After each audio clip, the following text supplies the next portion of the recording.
Tell you, we about to get this thing started. Hello, everybody. I'm so happy that we're back, baby. We are back. What y'all been doing over the last month or so? Oh yeah, Mr. Ray, he been getting it in, baby. Been making deals, been making it happen. It's so good to see y'all here today. Looks like we got a full house and we got a full schedule today too. So we're gonna get right into this thing. We're not here to play around.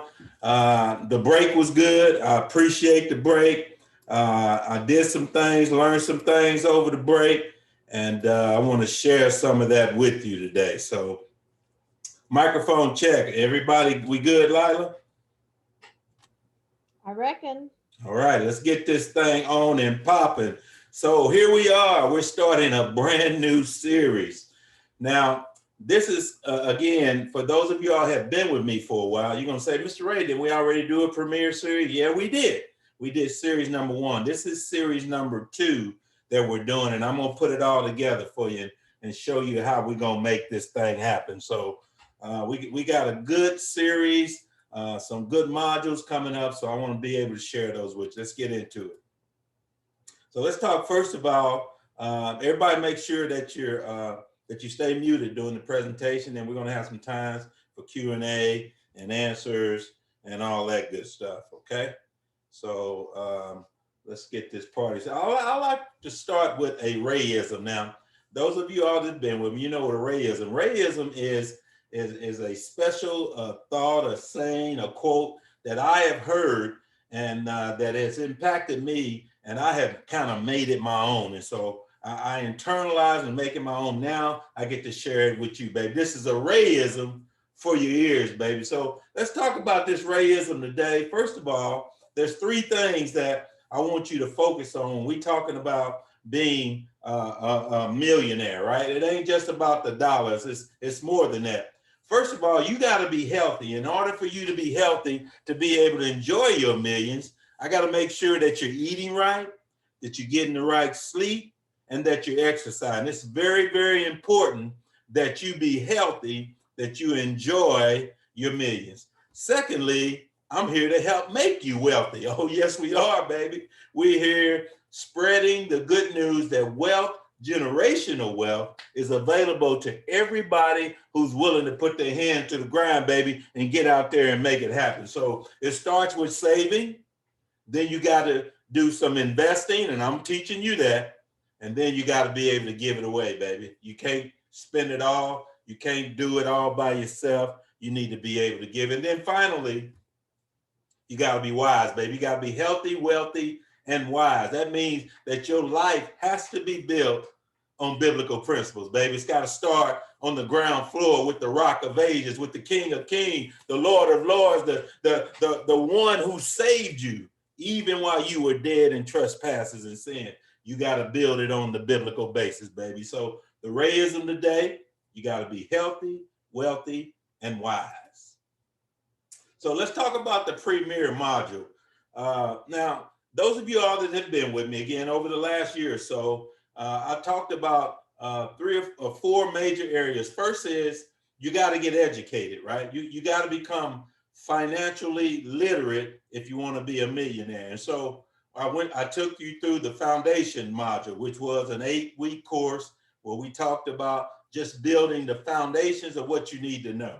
Then we went to the advanced module, and I took you through some more advanced stuff. We did some stuff around our tenants and contracts and negotiations.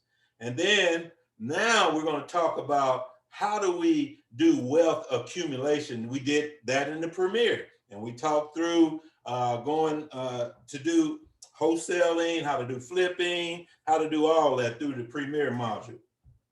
And now we're going to put it all together. Again, continuing with the wealth accumulation, the premier module number 2, where I'm going to put this whole thing together and show you how we're going to do it. And in the future, we'll be talking about wealth protection and then wealth distribution. So the 4 main areas is education, accumulation, protection, and then distribution. So we're almost halfway through the whole series, and then you all will be fully educated and ready to go out there and make them millions, baby. So let's talk about what's in this platinum module number 2. First of all, I'm going to teach you over the next 4 weeks the wholesale strategy. And then the wholesale strategy is where you make the quick money, right? And so I'm going to teach you how to do that over the next 4 weeks. Then the following 4 weeks, we're going to look at the flipping strategy. And that's where you make the big money. You make the 20, the 30, the $50,000 when you flip property. And then you're going to be able to take that money and do the BRRRR strategy. Oh, come on, somebody. The BRRRR strategy. That's when you buy it, baby. You rehab it, you rent it, you refinance it, and you redo it all over again. So I'm going to teach you that the whole goal is to get you to build wealth. Now, the wholesale strategy is to get you just to start making money. The flipping strategy, same way, make money. But when you make the money, you got to be able to put it into the BRRRR strategy where you can have the forever money. So the wholesale strategy is going to be over the next 4 weeks. And over those next 4 weeks, I'm going to define what the wholesale process is. We're going to identify what potential wholesale properties are. In week 2, we're going to do negotiating the maximum allowable offer, or we're going to talk about the ARV, which is the after repair value, and the MAO, which is the maximum allowed offer. So we're going to be talking about those things. And then number 4, how do you get that property under contract? So 4 weeks, we're going to look at how do we acquire the properties, okay? And then over the next 4 weeks, we're going to do flipping. Again, when you're doing flipping, you got to do a little different on the ARV and the MAO. So I'll tell you the little differences between wholesaling and flipping on the ARV and the MAO. We're going to identify potential flipping properties. How do we determine the estimates? That's a big piece of it. How do you estimate your repairs? And then how do you find buyers to close the deal? So that's the second part, the flipping strategy. And then we're going to the BRRRR strategy, baby. We're going to get the BRRRR. We're going to buy it, rehab it, rent it, refinance it. And then we're going to repeat it. So I'm going to define what that strategy is. I'm going to give you some information about how do you finance your property. How do you select and manage the property and the tenants, and then the long-term benefits of the BRRRR. So that's what we're going to be doing over the next 12 weeks, all right? So also during the next 12 weeks, I'm going to be giving you some insight into my world. Juice Properties, Mr. Ray's Real Estate, what we doing. I'm going to introduce you to my girls, baby.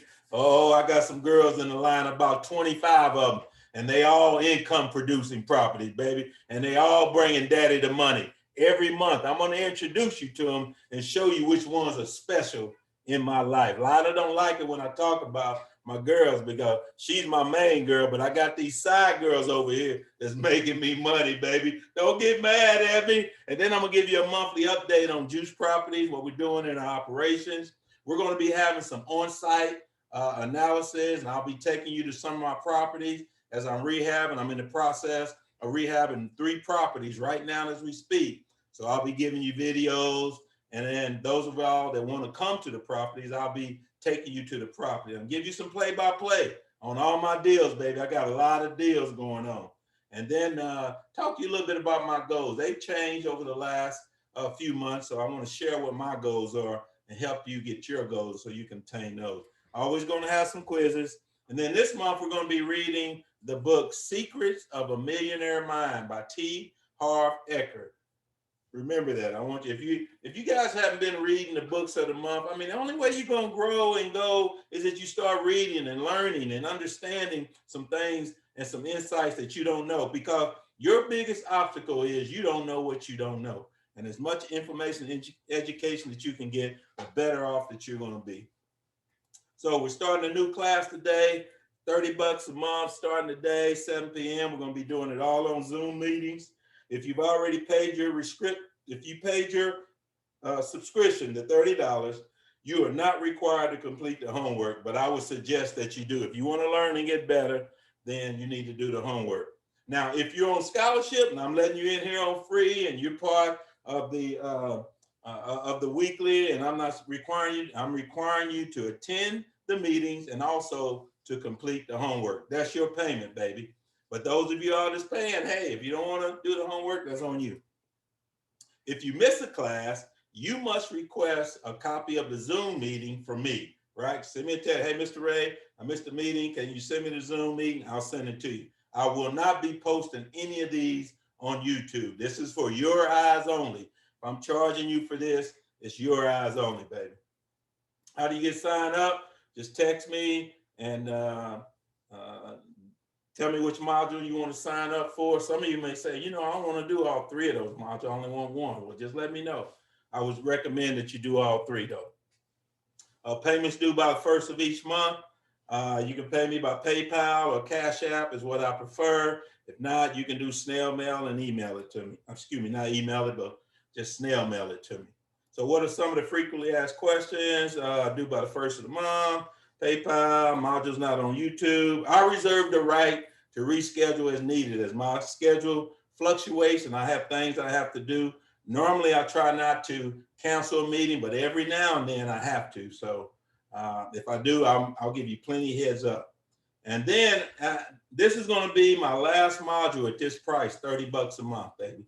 After I get done with these 3 months, when I teach you these 12 weeks, I'm changing the game, baby, because, you know, really, for me, I'm taking my time, I'm investing in you, and really the $30 is nothing. Really, the $30 don't cover anything. It just shows me that you're committed to being here.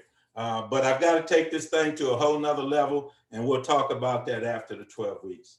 All right, so let's go. Let's get into the agenda, baby. We got to get this done today. So what is wholesaling? I'm going to talk about that, give you the whole process. See what time we got here. 7:14. So it's going to take me about 20, 30 minutes to get through the agenda.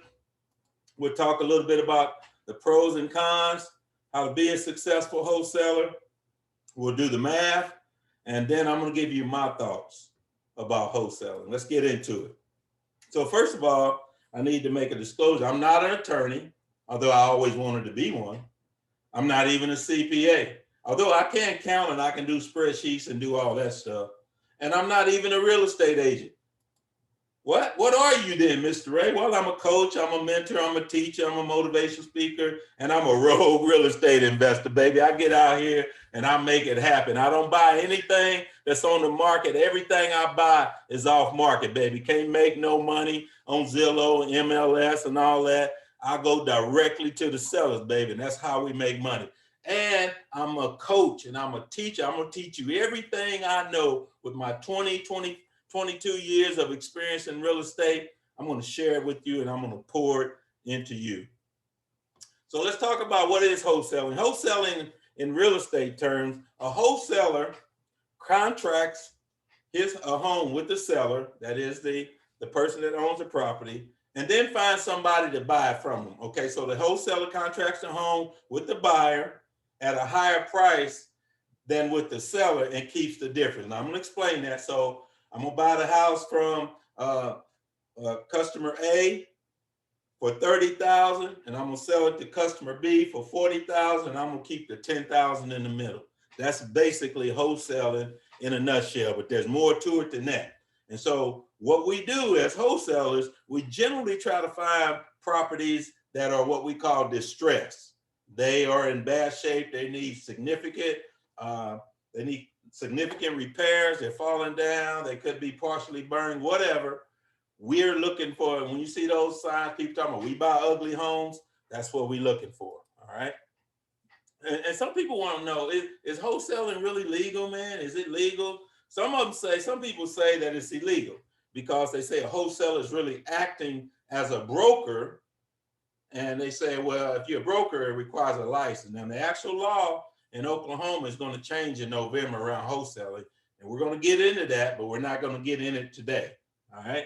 So we're going to look at two things. Some say it's illegal, but others say it's legal. I'm simply signing a contract and assigning my contract to somebody else. What's wrong with that? I'm only selling the interest in the property. I don't own the property. I'm selling the interest. That's the issue that the law has. And we're going to talk about that law, but not today.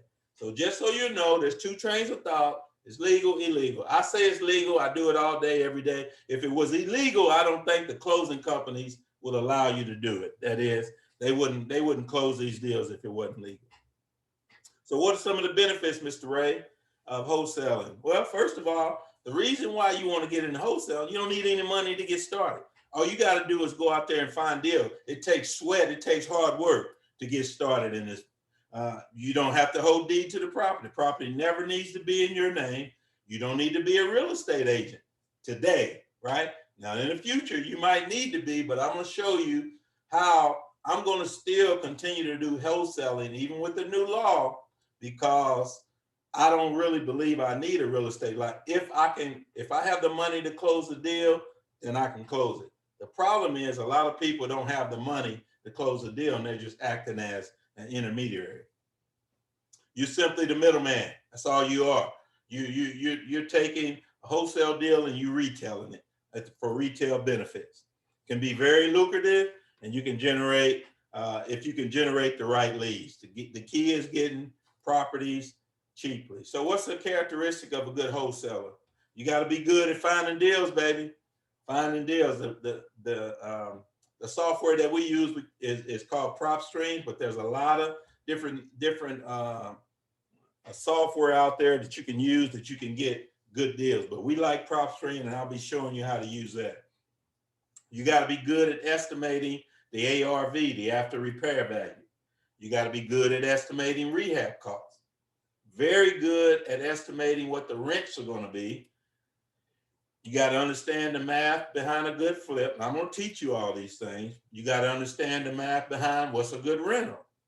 And then you got to like talking to people. I mean, if you're not good with talking with people and getting people to see that you're genuine, that you can do what you say you can do, you're not going to be good at this game, right? And you got to be good at negotiating without taking advantage of people. We'll talk about that. So some of the pros and cons. So let's look at the pros. The pros are you earn a lot of money in a short period of time. At the same time, you get to learn a little bit about the real estate real estate industry. And then you have it's accessible to people who have limited cash or credit. In fact, you don't need cash or credit to do wholesaling. The downside is finding these properties is hard work. It's like finding a needle in the haystack, baby. They're not just going to fall in your lap. You can pray all you want and sit back and wait. It's not going to happen. You got to get out and make it happen. The income is not predictable. It's based on how many properties you get during that month, during that week, whatever. It's contingent on find buy. Let's say you buy a house, you find a house, you get it under contract. Well, it's not going to be any good unless you find somebody to buy it for more than what you paid for it, right? And then buyers, finding a buyer's list can be difficult to upgrade and to maintain. We'll talk a little bit about that later too. So let's go end to end to the process. First thing you got to do is get a contract, right? You got to get a contract to be signed between you and the seller, right? And this is what we call a purchase agreement. Got to make sure you have the right language in there. It's signed between you and the person that's going to be selling you that house. So that's stage one. So how does it work? Find a distressed property. You got to find the property before you can get it under contract. Well, what kind of properties are we looking for, Mr. Ray? We're looking for properties that are significantly below market value. That's why I said you can't find these properties on Zillow, MLS, for sale by owners, none of that. These are properties that are boarded up, weeds are growing up, windows are broken. It's in bad shape because you have to be able to do what we call forced appreciation in that property. So there's two types of people that want to sell. There's those that need to sell, and these are those that say, I have to sell this house now because I'm moving and I need to take care of my mother. I've got no other family members in this area. I got to sell. I just lost my job. I got to sell. My husband just left me. I got to sell. These are people that need to sell. They're in distress situation, and these are good wholesale opportunities. But then there's other people out here. I'm just curious to see how much my house is worth. How much you gonna give me for that house? They just kind of want to sell. And if you give them the right number, they'll sell. But these are really not the ones that you're going to make the most money on. But every now and then you can get somebody that wants to sell and you can make money. But these right here, the need to sell is what you're looking for. So how does it work? Continue. We get leads, right? We determine if the lead is a good lead, are they a must sell, or do they just want to sell, right? We talk to them on the phone. We take the phone call, right? We have a script. Here's the things you go through. Here's what you say. Hey, I understand you're interested in selling your home. Can you tell me a little bit about the home, etc.? I'll teach you the words that you need to say in order to get the seller interested in selling you the property. You got to build trust with them. You got to learn how to negotiate, and you got to do the math, right?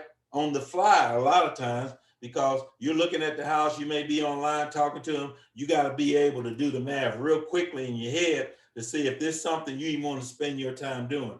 Then you got to get that property under contract, do your due diligence, and I'll show you how to do that just to make sure there's no lien and title issues that you have to be aware of. And then you got to go out and inspect the property and determine how much repair, how much the cost is going to take to get it back up to the top of the line, which is where we need it to be. And then you got to find an investor and assign that contract to them, okay? And then get the deal done, baby. Then go to closing, get your money. That's how you get paid. So who are the sellers? Well, we talked about who the sellers are. These are people that need to sell. These are homeowners. They may be in tax default. Maybe it could be Oklahoma, or it could be federal taxes. These are people that are in foreclosure or in pre-foreclosure. People that are going through divorce. People who lost their job. People who are in probate. Properties that are vacant and run down. Home listings, they had them for sale, but the listing has elapsed. These are good people that you might want to approach. Homeowners who live out of state. They live out of state. They left the house. They ain't really worried about the house anymore. These are the type of people that you're going to be able to buy from. And then landlords that just want to get out of business. They just gotten to the point. They're tired of dealing with tenants. They're tired of the maintenance issues. They just want to get out. So these are the types of sellers that we're looking for. Those that need to sell. Step 2. Now, once you found a property, and you got to go in and you got to get that property under contract, right?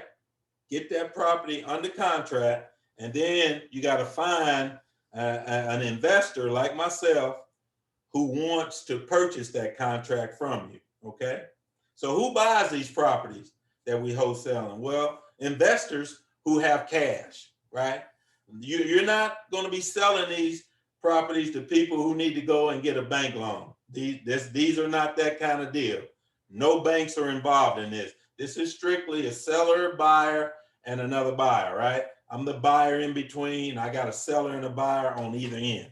So most of these properties, you either got cash, you got private money, or it's hard money, right? Hard money is that they're going to charge you a little bit more for the interest on that.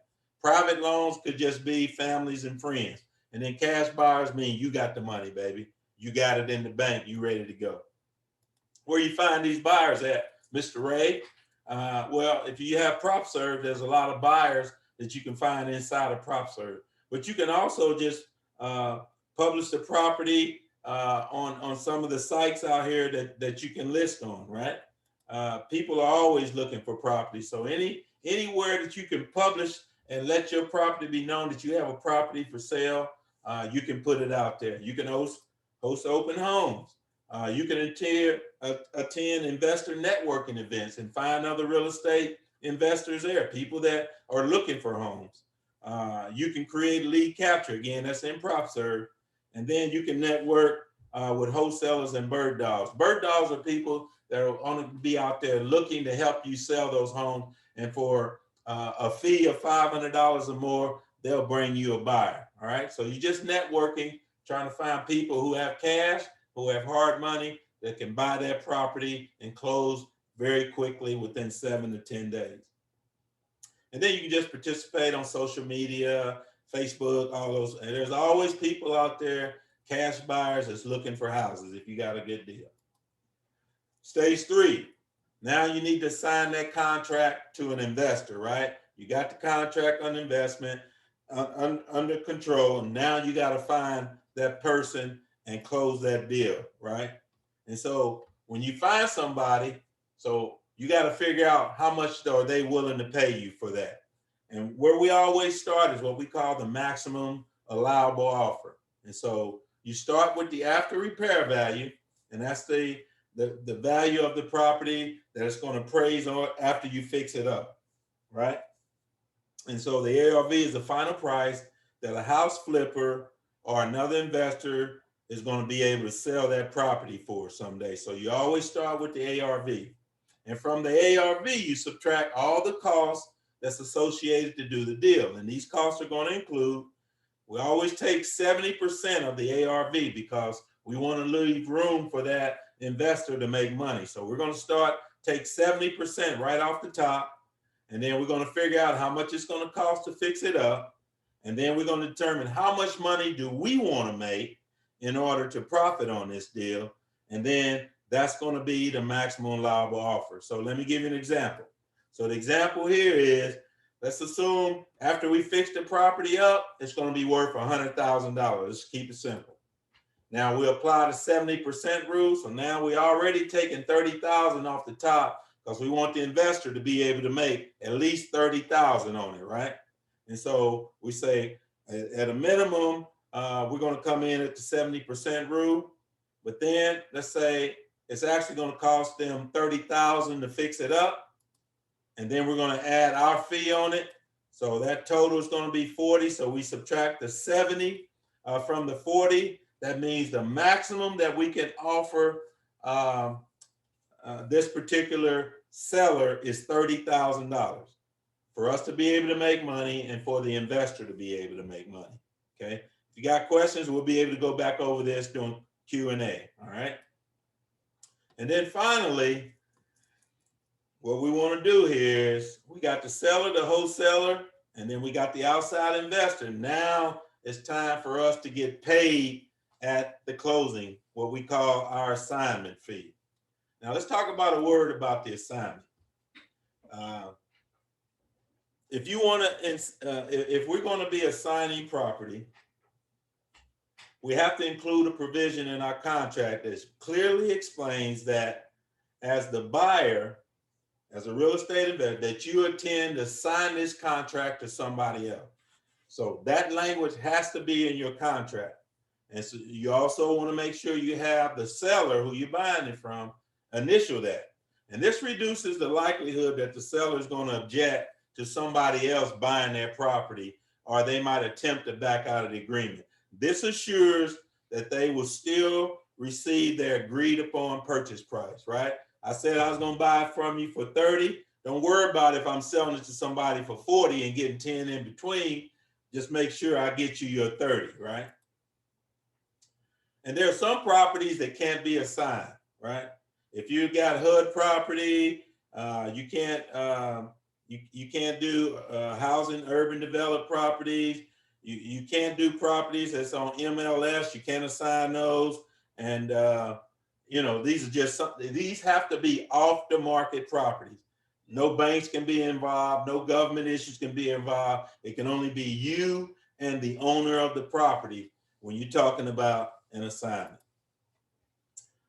So in an assignment, you simply write in a space where you write the buyer's name. After the buyer's name, you just write and or assigns. That gives you the ability to assign that. When you say, I'm going to be the buyer, but I also could be somebody I assign it to. That means you or somebody else that you assign the contract to will buy the property. Buyer beware. Remember, as a wholesaler, you aren't selling the property, you're just selling your interest, your equitable interest in the property, right? Because the property never goes into your name. The deed is never in your name. Just be aware of that.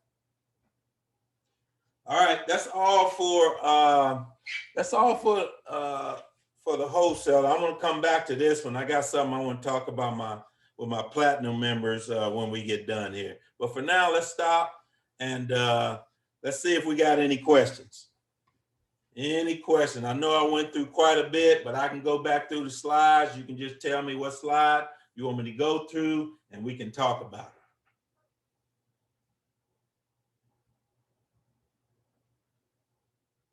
it. Any question? I know we got some new people on the line, so don't be afraid to ask questions. Anyway, everybody turn on your video. If you can, turn on the video so we can see all your beautiful, pretty faces out there. Come on, somebody. There you go. Big D's in the house. It's good to see y'all again. It's always good to see y'all in the house. Any questions? Come on now. Don't hold back. I know my new people got some questions. I'll ask the question, Mr. Ray. Why? I think I know the answer because I've just experienced this. For the houses that they just put on the market, for the ones that have a realtor, why do you prefer a direct seller over the realtor? I can't make no money with the realtor involved. The realtor wants 3%, right? And usually it's a finance property. The realtors don't like these wholesale deals because they can't make any commission, right? I'm not paying you a commission because I'm the middleman. The realtor wants to be the middleman to make the money. I can't make any money if the realtor's in between me and the seller. I got to deal directly with the seller. Okay.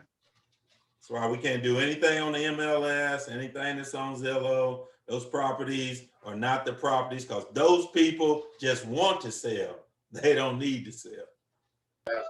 So is that just one reason or is that the reason? Because I was thinking it was more so because when they're on the MLS, they're listed a little bit higher. So I'm sorry, I didn't get the question, Brittany. Say again. So I thought that we didn't deal with houses that were listed or had a realtor because they're listed for a more expensive price. Well, that's another reason, but really it's because those people are those houses. You're not ever going to be able to make money on those houses because they're asking retail price, and you can't make any money retail. The only way you make any money here is buying the property wholesale. And I'll just add, this is Lila. Hi, Brittany. I'll just ask also that the seller has commissioned the agent to sell it for them. So it's not a matter of someone else just coming in. They've asked, they've enlisted the help of an agent to come and help. Hi, Miss Lila. Thank you. Of course. Yes, sir. I got a question. Yes, sir. So I guess just by looking at the numbers, is it fair to say that doing this, you're pretty much the only properties that you'll be getting will be properties that require some kind of extensive work? Because just by the example, I mean, I know it's a hypothetical scenario of the 100,000, but it's a steep drop from 100,000 to 30%. I mean, if you multiply that from an actual house value, so that seems like very significant gaps. That's the only way you make money in this game. It has to be 50% or less, really, for you to make money. 50% of the actual after repair value is that's why it's wholesale. Wholesale is, when you think about wholesale is always cheaper than retail. But in real estate, wholesale is a lot cheaper than retail. So if you're looking at a house like, I don't know, I guess if it was like 250 would be the ARV, 250,000. Yeah. So you would be wanting to sell it for what, or you as the investor would be wanting to buy it at 100, 125, something like that? Yeah, we're trying to get it as cheap as we can based on how much repairs we need, right? Depending upon the repair. Let's say the ARV is 250 and it only needs 50,000 in repairs. So now we're down to 200, right? But remember I said we got to start with the 70% of the 250. I always start with the 70% of the 250. So in this case, 70% of 250 is 175. Okay, so you're going to start at 175. Let's assume it needs 50,000 in repairs. Now you're down to 125. Let's say you only want to make 10 on it. So the maximum allowable offer is $115,000 on that property. Gotcha. And I might be getting ahead because you might cover this at some point, but it looks like you have a very small, I think you said 7 to 10 days to actually close it, which doesn't seem like a lot of time to get like, or maybe it is to like get, I don't know, like roofers, plumbers, it's kind of like these specialty craftsmen to come in and actually look. No, you don't. You making the estimates yourself. I'm teaching you how to do the estimates, right? AC, you go if it needs a new air conditioning, I can tell you how much it is. New roof, $5,000. If you need to go and do new bathrooms, $10,000. I can tell you what those numbers are based on those properties. And so we're using round figures. You don't have time for people to come in and look at it. You got to train your eyes to be able to go look at it. Gotcha. Thank you, sir. All right. What else?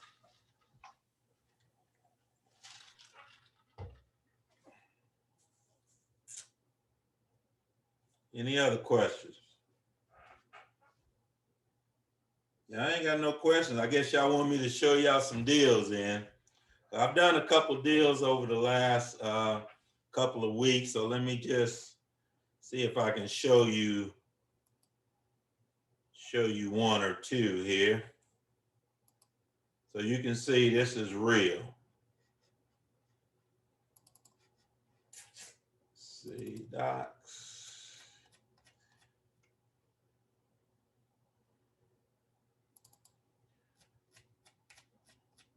So this is a deal that we closed. Let's see, 2205 North Jordan. Here we go.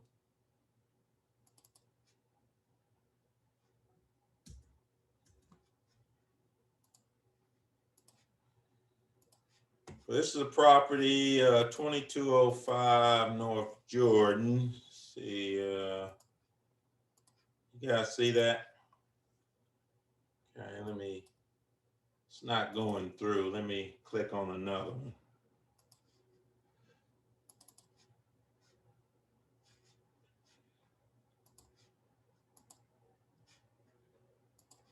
Now see the document, you see the picture there? I'm just gonna show you a few pictures. We'll go through the pictures.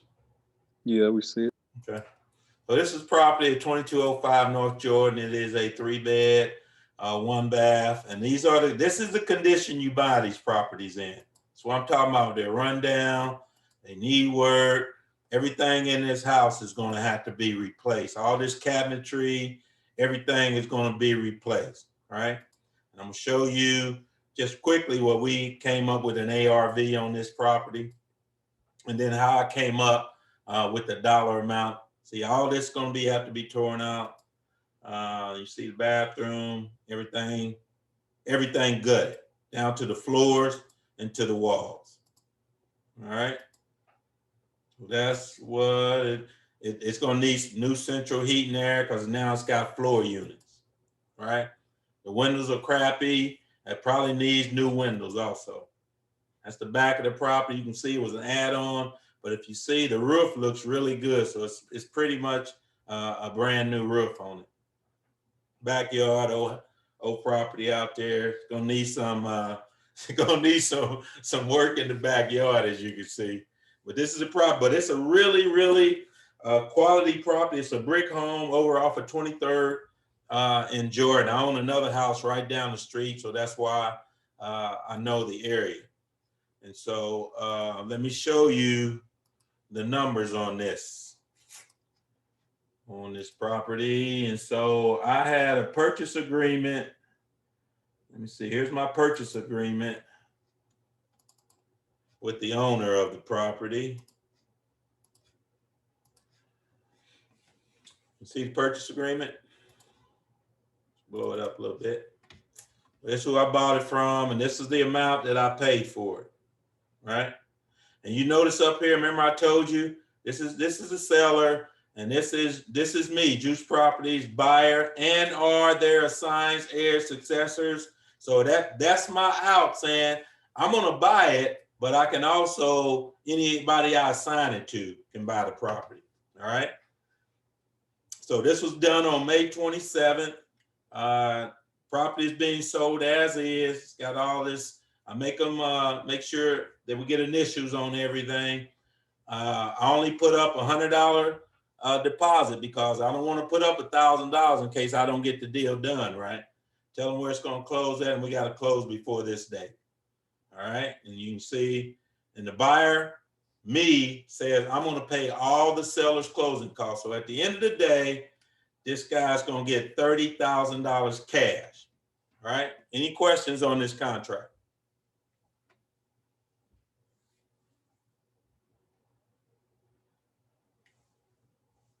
All right, so that was the contract that I had with the seller. Now I'm gonna show you the contract that I had that I did with the guy that bought it from me. Okay. Now I turn right around and I assign that contract to this guy. Turn this one up here. All right, so this is the contract. On the same day, remember, I did this contract. I bought it on the May 27th. I turned around and had a buyer the same day. What did he buy it for? He bought it for $38,000. I made him put up a $1,000 non-refundable earnest money. I said, we'll close this thing in a month, but we actually closed it quicker than that. And look what I put in here, special provisions. Again, the property sold as is because that's how I'm buying it. Now I'm having the buyer pay all closing costs. Remember I told the seller I was going to pay all the closing costs? Well, guess what? I'm having the buyer pay all those closing costs. I'm putting earnest money non-refundable, and I'm saying there's no financing contingency. This has to be an all cash deal. Hey, Ray, we can't see the contract. Oh, man. Too late. Let me go back again then. Can you see it now? Yes. Okay, sorry about that. I explained all that. Let's go through it again. So contract, $38,000. Remember, I bought it from Mr. Hill for 30. Now I'm selling it to Wazan for 38,000, right? So how much do I get to keep? I get to keep the 8,000 in between there, right? So here we go through and I said the property is being sold as is. I'm making him pay all of my closing costs. I'm saying your earnest money is non-refundable, and I'm saying we don't have any contingency on the on financing because you need to pay cash for this property. Sign off on it. We got a deal. I did that on the same day. Any questions on this contract? Why was it only 8,000 instead of 40? What do you mean, 8,000? Well, you bought the house for 30, and then it looks like, did you profit the 9 or 8,000? I made 8,000 on this one. I usually try to make 10,000. Right, so that's what I'm asking. Why did you only charge 8,000? Because he negotiated me down. He's a good negotiator, and he got 2,000 out of me. Okay, What okay, happened? well that's good to know. Yeah. You got music in the background or something, Brittany? I'm sorry, I'm in rehearsal but I'm gonna be on this class, so I'm sorry, I just had those questions. Okay.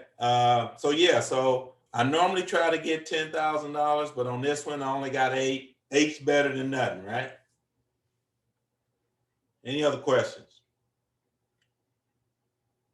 A quick question about, because I think you do both the investing and the wholesaling part. I guess I was trying to kind of figure out your thought process on why you keep certain and why you sell, why you assign certain properties to somebody else. Does that make sense? Yeah, it does. And so my thought process is I look at the location of the property. I look at, is it an area where I can get high rent, or is it an area that, the properties are kind of shabby around it?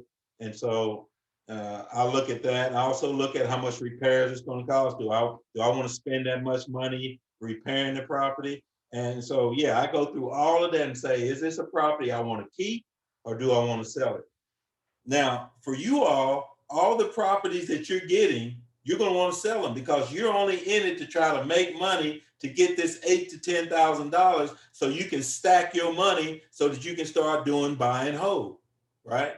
So the only reason I was selling these properties is to show you guys, here's how you do it. That make sense? Yes, it does. Thank you. Okay. And you're going to hear more about my strategy as you stay with me over the next several weeks. Any other questions on this one? I'm going to show you the closing statement here in a minute. Question?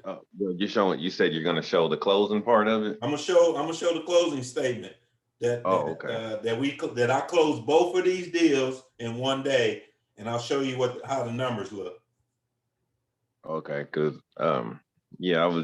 that's probably what I was gonna be asking about. Go ahead with your question though. Let's see if I can answer it. Was just trying to. I know that the part of the closing, it's pretty much about the closing. Just making sure. I know you got those two parts of it, and then I figured there was another part to it. So I would just kind of jumped ahead. It sounds like so. I know there was another part to it, and I just was kind of getting the want to get the breakdown of that, how to finalize it, pretty much. Okay, hold on here. I thought I had it in that file, but let me find it here.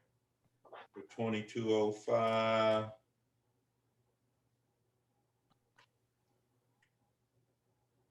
So there was two there. So in this one, there was two different statements. Let me find the first one for you.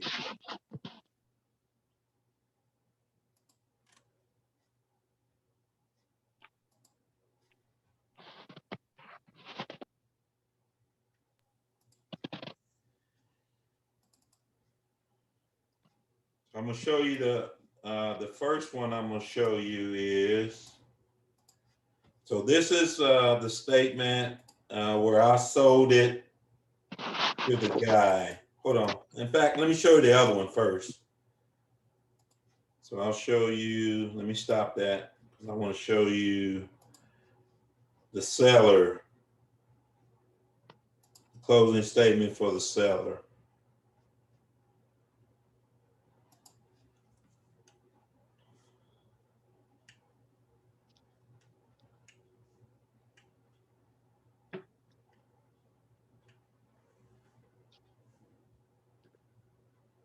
Thought I had saved that.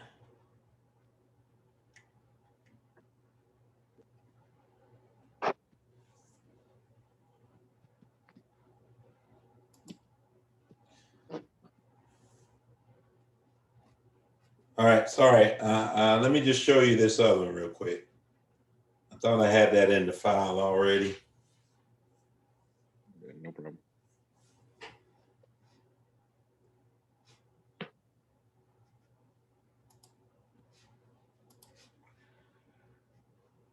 Bear with me here. Sorry.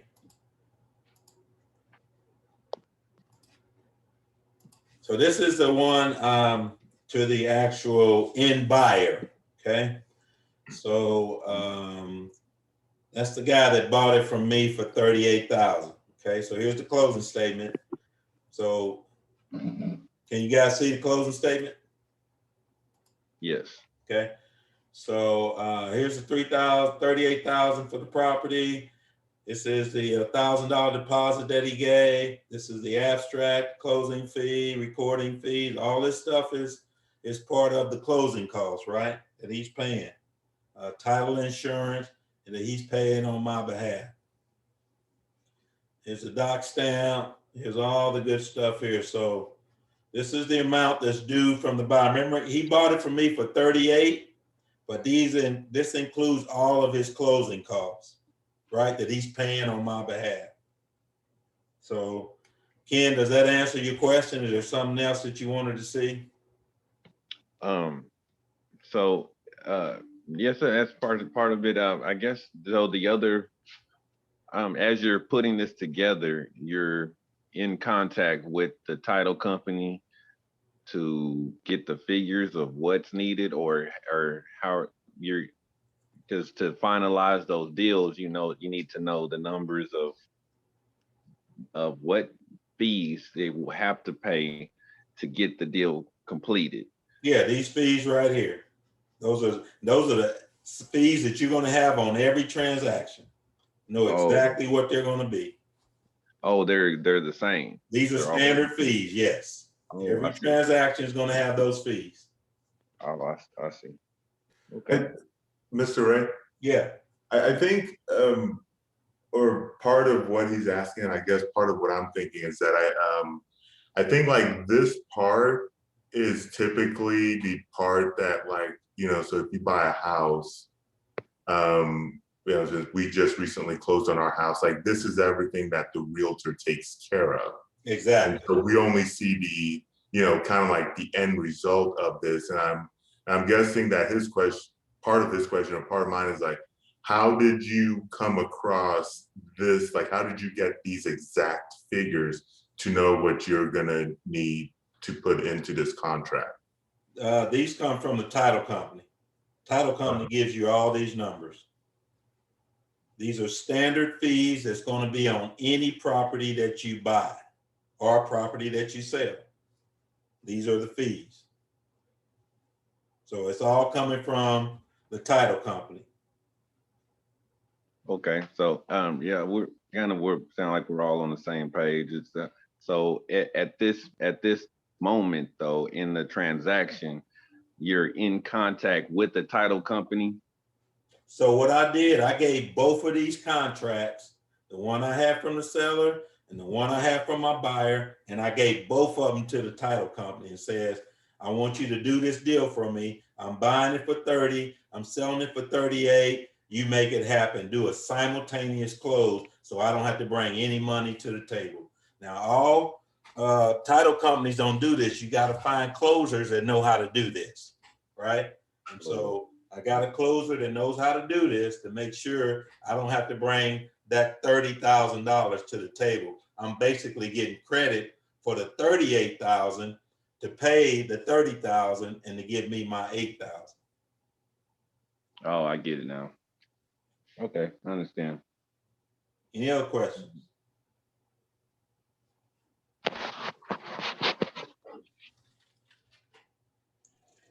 Ray, can you hear me? Mm-hmm. When you initially purchased this property for $30,000 and you talked to the initial owner who owned it, Yeah.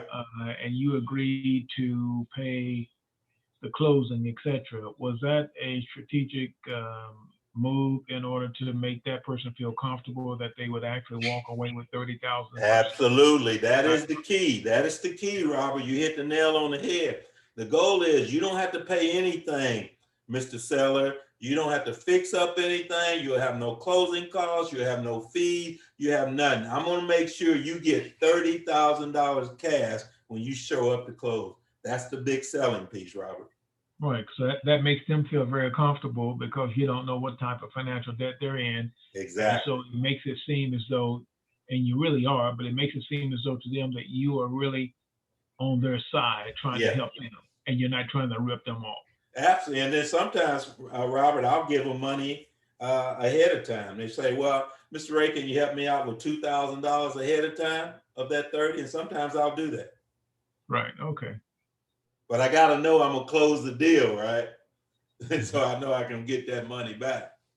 So how do you know you're going to close the deal? Is it based on negotiation, based on you? No, it's based on I'll do a title search and make sure, there's nothing, looks like no other liens or anything on the property that's going to keep me from closing. Oh, okay.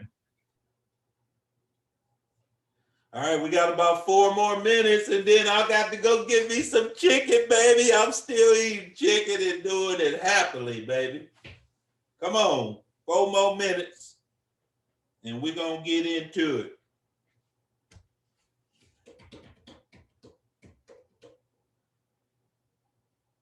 No other questions?